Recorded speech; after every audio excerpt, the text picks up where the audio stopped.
Hello friends, welcome to our channel. तो friends, आप सभी फ्यूचर में पुलिस वाले बनने वाले हैं तो सबसे पहले तो आप सभी को सैल्यूट। और जैसे कि आप सभी को फ्रेंड्स, आपने वीडियो इसलिए क्लिक किया है तो आप इस वीडियो को पूरे लास्ट तक देखिएगा।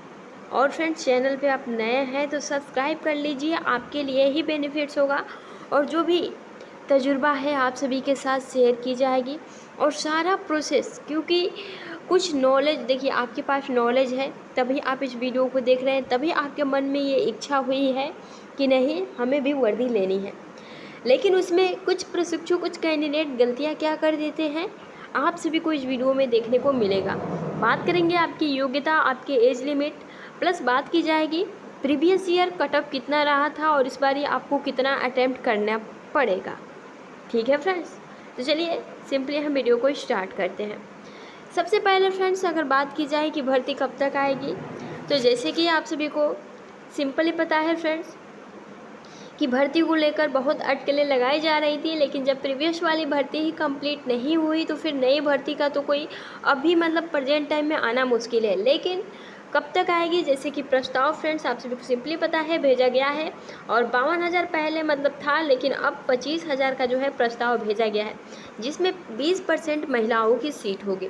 और इसमें 2 पोस्ट होंगे, एक होगा सिविल का और एक होगा पीएससी का। ठीक है, इतना आप सभी को कन्फर्म है। अब देखिए आगे, अब बात यहाँ यह जाती है कब तक आएगी। तो फ्रेंड, जैसे कि आप सभी को सिंपली पता है कि इलेक्शन आने वाला है और इलेक्शन से पहले आप सभी को बहुत, यानी कि वो चाहे आपका यूपी विभाग हो, टीचर विभाग हो, यूपी SSC हो, बहुत बम्पर भर्तियाँ आने वाली हैं। और 25,000 आपकी भर्तियाँ दिसंबर लास्ट या फिर आप जनवरी में मान के चलिए मिड में आपको ये भर्ती देखने को मिल जाएगी। लेकिन हमारा मेन पर्पज़ क्या है, भर्ती तो आते रहेंगे, हमें सिलेक्शन लेना है। और सिलेक्शन लेने के लिए हमें क्या करना होगा, आपको इस वीडियो में जो भी एक्सपीरियंस है वो आप सभी से शेयर किया जाएगा। चलिए फ्रेंड्स स्टार्ट करते हैं। अब देखिए, सबसे पहले अगर हम यहाँ से जा रहे हैं तो सबसे पहले हमें ये पता होनी चाहिए कि अगर हम इसमें फॉर्म फिलअप करने चाहते हैं तो इसके लिए हमारी योग्यता क्या होनी चाहिए, यानी कि हमारा जो एजुकेशन एंड क्वालिफ़िकेशन है वो क्या होना चाहिए। फ्रेंड्स देखिए, 12वीं अगर आप पास है, वो चाहे कोई भी स्ट्रीम हो, आर्ट हो या फिर साइंस हो, इससे कोई भी मतलब नहीं है। बस आप सभी, परसेंटेज भी मैटर नहीं करता है, बस आप सभी अगर 12वीं पास हैं तो आप इसमें फॉर्म अप्लाई कर सकते हैं, वो चाहे बॉयज़ हैं या फिर गर्ल्स। इतना ठीक है। चलिए, अगर हम यही आपके एज लिमिट के बारे में सेपरेट तरीके से जान लें, तो अगर आप जनरल कैटेगरी से बिलोंग करते हैं तो आपकी जो एज होनी चाहिए मिनिमम 18 वर्ष। देखिए, ओबीसी, एससी एंड एसटी सभी कैंडिडेट के लिए 18 वर्ष मिनिमम आपकी एज कंप्लीट होनी चाहिए, तभी आप इसमें फॉर्म अप्लाई कर सकेंगे। और कब तक, तो 18 से 22 अगर आपकी एज है इसके बीच में या फिर अब तक, तो फ्रेंड्स आप इसमें फॉर्म अप्लाई कर सकते हैं। और जनरल कैंडिडेट्स के लिए एज में कोई भी रिलैक्सेशन नहीं मिलता है। बात यहाँ OBC and SC and ST की आ जाती है, तो इसमें 5 साल का आप सभी को छूट दिया जाएगा, यानी कि 18 से 27 आप मान सकते हैं। अगर आपकी एज है तो आप इसमें फॉर्म अप्लाई कर सकते हैं। ठीक है, अब चलिए हम बात कर लेते हैं आपके फिजिकल से रिलेटेड, तब उसके बाद से हम रणनीति क्या होनी चाहिए आप सभी को बताया जाएगा। देखिए, फिजिकल अगर हम प्रोसेस की बात करें तो लगभग कितने प्रोसेस होते हैं। सबसे पहले तो आपका रिटन एग्जाम होगा, ठीक है। उसके बाद से क्या होगा, तो आपका फिजिकल, यानी कि आप मान के चलिए आपका डीवी एंड पीएचडी कराया जाएगा। ये एक प्रोसेस होगा जिसमें डॉक्यूमेंट्स वेरिफिकेशन और आपकी हाइट और वज़न नापा जाएगा। अभी आप सभी को इसके बारे में बताया जाएगा। इसमें अगर आप पास होते हैं तो आपको रनिंग कराई जाएगी, रनिंग में अगर पास होते हैं तो आपका मेडिकल कराया जाएगा। ये आपके 4 प्रोसेस होते हैं, इसमें कोई भी इंटरव्यू वगैरह नहीं है। ठीक है, इतना करने के बाद अब देखिए, अगर फिजिकल रिक्वायर्ड यहाँ मांगे तो क्या होना चाहिए एग्जाम में, अभी आपको कट ऑफ बताया जाएगा, कितना आप नंबर्स लाएंगे तो आप पास होंगे। ठीक है, लेकिन अभी हम फिजिकल रिक्वायर्ड के बारे में जान लेते हैं। फ्रेंड्स, फिजिकल रिक्वायर्ड अगर बात करें तो एससी, ओबीसी और आपका जनरल, इनके लिए जो हाइट होनी चाहिए वो होनी चाहिए 168 सेंटीमीटर।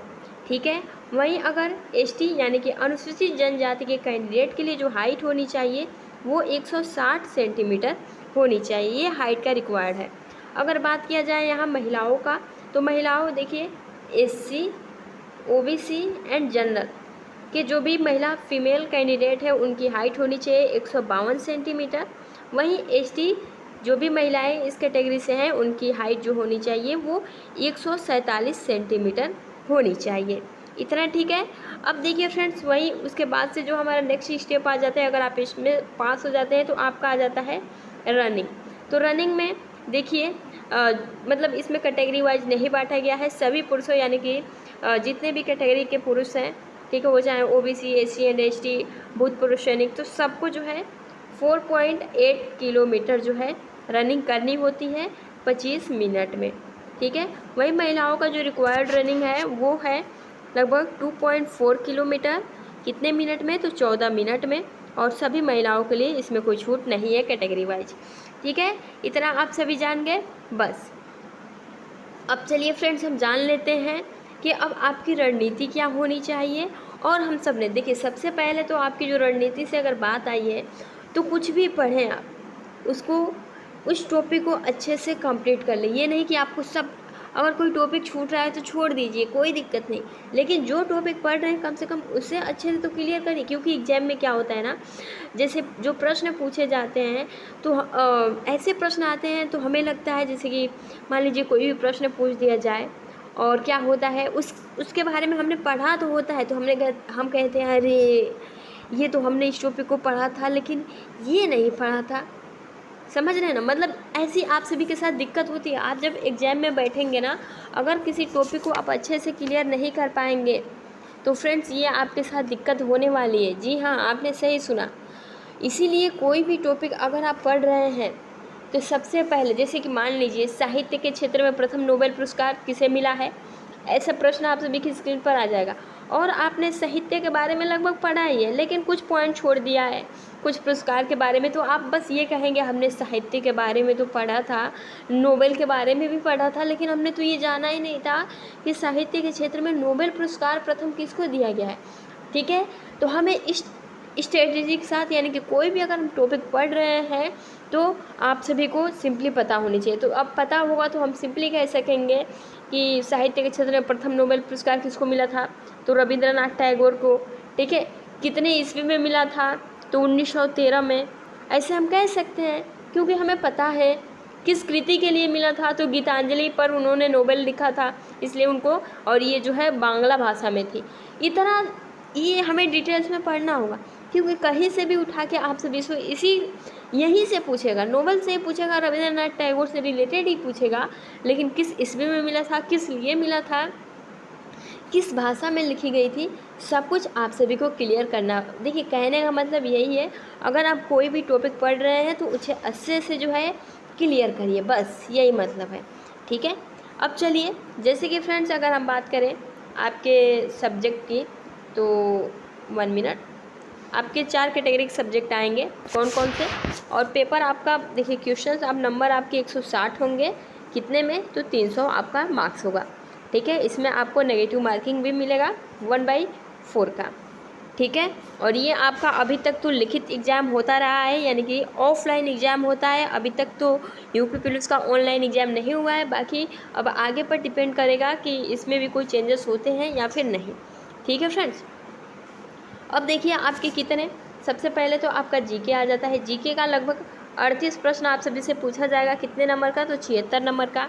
आपका हिंदी पूछा जाएगा, मेन यहाँ सब्जेक्ट आ जाता है। 37 प्रश्न पूछे जाएंगे जो कि 74 नंबर के होंगे, क्योंकि एक प्रश्न आपके 2-2 नंबर का होगा। ठीक है, यहाँ आपको ध्यान रखना है। वहीं अगर मैथ की बात करें तो मैथ में आप सभी का जो है मेंटल एबिलिटी से भी रिलेटेड प्रश्न पूछे जाएंगे, तो लगभग 38 प्रश्न पूछे जाएंगे। ठीक है, यानी कि तर्क वितर्क वाले प्रश्न जो है आपके मैथ में ही पूछे जाते हैं, तो 76। आप कह सकते हैं रीजनिंग के लगभग 50 से 55 प्रश्न पूछे जाते हैं, कोई भी शक नहीं है। ठीक है, मैथ के लगभग 14 से 20 प्रश्न आप सभी को देखने को मिल जाएंगे। वहीं बात करें रीजनिंग का, तो रीजनिंग आप मान के चलो 37 प्रश्न पूछे जाते हैं और लगभग 74 नंबर के। इस सबको अगर आप ऐड करते हैं तो 300 होगा मार्क्स, और इनको ऐड करेंगे तो 160 मार्क्स होंगे। यानी कि ज़्यादा पोर्शन आप सभी को अगर फोकस करना है, अगर आप मैथ में वीक हैं, ठीक है, तो फ्रेंड्स मैथ में वीक हैं तो सबसे पहले आप अपना मैथ क्लियर कर लीजिए, अभी आपके पास थोड़ा टाइम है। ठीक है, क्योंकि जो सब्जेक्ट पर आपकी पकड़ कमज़ोर होती है, अगर आप उस पर सबसे पहले फोकस करेंगे तो आपके सामने टेंशन वाली जो बात होती है ना, वो नहीं होगी। फिर आपको सारे सब्जेक्ट इजी लगेंगे और आप अच्छे से तैयारी करने पर फोकस कर सकते हैं। ठीक है। और रीजनिंग और हिंदी तो सबसे इम्पोर्टेंट है इसमें, क्योंकि जीके आप कितना भी पढ़ लेंगे ना, अगर 38 में से, क्योंकि इसमें आपका करंट अफेयर्स भी है, हिस्ट्री भी है, सब कुछ है, इकोनॉमिकल भी है, तो सब प्रश्न पूछे जाएंगे। कितना भी पढ़ लेंगे ना, तब भी आप 30 में से, अगर हम, चलिए आपने बहुत पढ़ा है, 38 में से लगभग आप कितना कर पाएंगे, 15 से 20 प्रश्न ही कर पाएंगे, जीके की हम बात कर रहे हैं।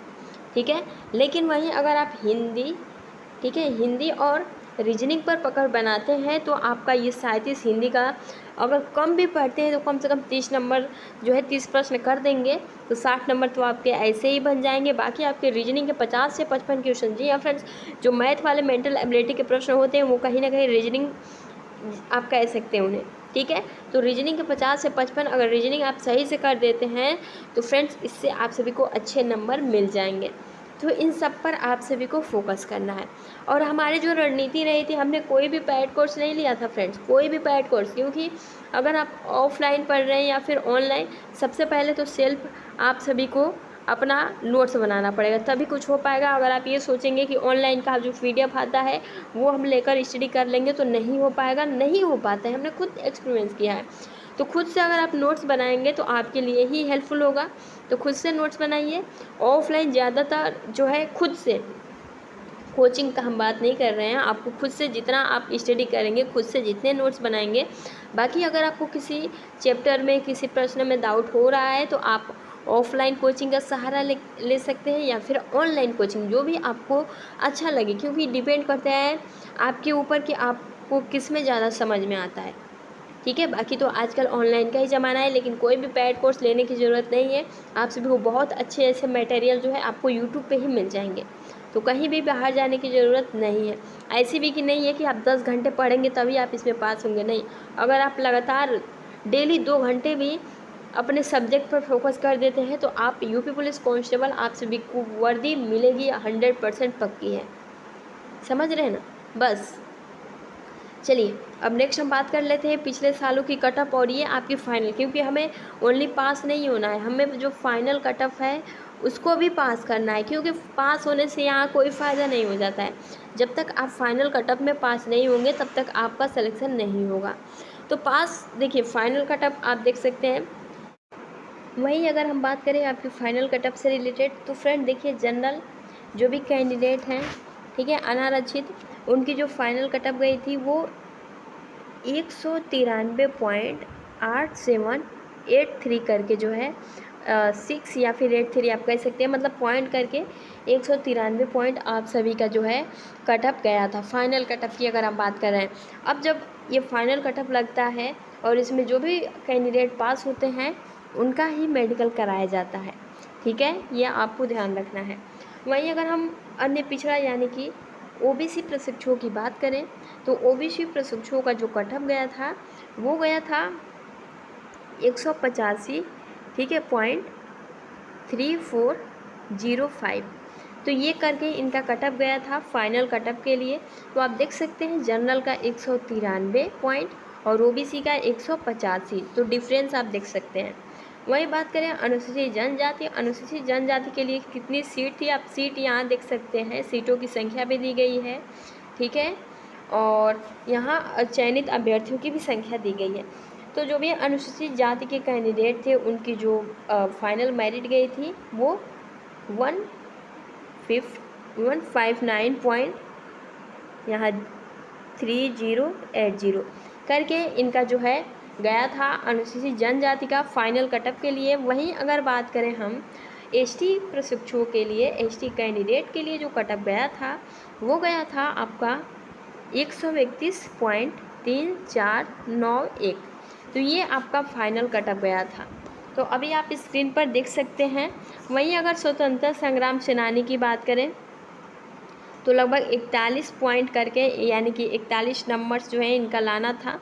स्वतंत्रता संग्राम सेनानी के लिए था ये आरक्षित, और मतलब जनरल के लिए ठीक है। वहीं 76 नंबर, 40 नंबर, तो ऐसे करके जो है इनको मार्क्स लाना था। वहीं भूतपूर्व सैनिक के लिए 40, ठीक है, जनरल के लिए, और 89 पॉइंट करके गया था ओबीसी के लिए, और सीट पे डिपेंड करता है, इसीलिए कट ऑफ बढ़ गया है इन लोगों का। और 20 नंबर आप देख सकते हैं गया था एसटी के लिए, और 38 नंबर। तो फ्रेंड्स ऐसे करके कट ऑफ गया था, आप सिंपली देख सकते हैं, ठीक है। वहीं अगर आपका पीएससी में, ये सिविल वालों का था, अगर यही बात करें पीएससी के लिए, तो पीएससी में लगभग 25,000 में जो है पीएससी के भी सीट होंगे, प्लस 5% महिलाओं की भी सीट होगी, सॉरी 20%, ठीक है। तो यह आप सभी को ख्याल रखना है। अब देखिए पीएससी में कितने पर सिलेक्शन हुआ था, तो 180 पॉइंट जिन भी, अब देखिए फर्स्ट प्रेफरेंस अगर आपने पीएससी भर दिया है तो फ्रेंड्स अगर आपको ज़्यादा नंबर मिलेंगे तभी भी आप सभी को पीएससी ही पोस्ट मिलेगा।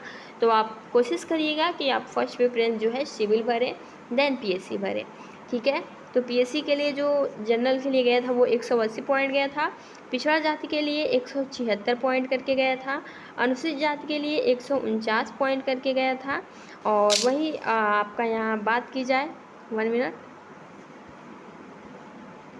वहीं फ्रेंड्स अगर बात करें यहाँ अनुसूचित जनजाति के लिए, तो अनुसूचित जनजाति का 120 पॉइंट करके गया था, ठीक है। तो ये आपका फाइनल कटअप जो कि प्रीवियस ईयर था। अब इस बारी आपको कितना स्कोर करना होगा फ्रेंड्स, अभी आप देख सकते हैं सिविल पोस्ट के लिए जब लगभग 49,568 सीटें थी तब इतना ज़्यादा कटअप गया। अभी आपका 25,000 सीटें हैं, और जो भी इसमें असफल कैंडिडेट हैं अब इनको ये पता चल गया है कि हमारी जो कमजोरी है वो कहाँ रही, और तैयारी भी इन लोगों की बेस्ट है, और इंतज़ार इसी का कर रहे हैं कि जल्द से जल्द नई भर्ती का है। जो भी नए कैंडिडेट हैं अब तैयारी कैसे करें आप सभी समझ सकते हैं। आप सभी को हार्ड मेहनत करनी पड़ेगी, स्मार्ट स्टडी करनी पड़ेगी। पूरा सिलेबस अभी आपके पास टाइम है, कंप्लीट करिए। सिलेबस के अकॉर्डिंग अगर आप पढ़ते हैं, देखिए सिलेबस के अकॉर्डिंग में जैसे कि जीके की अगर हम बात कर रहे हैं 38 नंबर है, तो जीके में आप सभी को सबसे पहले ये पता होना चाहिए कि क्या क्या पढ़ना है। मैथ अगर हम पढ़ रहे हैं तो मैथ में हमें कौन कौन से टॉपिक को अच्छे से पढ़ना है, सब कुछ ये जानना होगा, और इसके लिए आप सभी को अलग से वीडियो प्रोवाइड की जाएगी। लेकिन फ्रेंड्स अभी के लिए इतना ही, ठीक है। कटअप का क्या ही कहें, जो भी जनरल प्रशिक्षु है आप 200 मान के चलिए, ठीक है, कम से कम। देखिए टारगेट ज़्यादा रहेगा तो हमारे लिए ही बेनिफिट्स होगा, यहाँ से माइनस हो सकता है लेकिन प्लस नहीं होगा, समझ रहे हैं ना, प्लस नहीं होगा, यहाँ से माइनस हो सकता है। लेकिन आप टारगेट जब 195 या फिर 200 का लेकर चलेंगे तो आपके लिए ही बेनिफिट्स होगा, फिर पासिंग मार्क्स भी आएंगे और फाइनल कटअप में भी सिलेक्शन हो जाएंगे। बाकी ओबीसी एससी एंड एसटी 190% लाइए, 190 नंबर, आप सभी का सिलेक्शन 100% कन्फर्म है, क्योंकि कंपटीशन बहुत ज़्यादा है। बाकी आगे आपको अपडेट दी जाएगी, आप नीचे कमेंट्स बॉक्स में कमेंट्स करिए। आपको अगर किसी पर डाउट है तो आप सभी का जो है रिप्लाई जरूर किया जाएगा, और सेपरेट वीडियो भी प्रोवाइड की जाएगी। अभी के लिए फ्रेंड्स इतना ही, मिलते हैं नेक्स्ट वीडियो में। Thanks for watching, take care.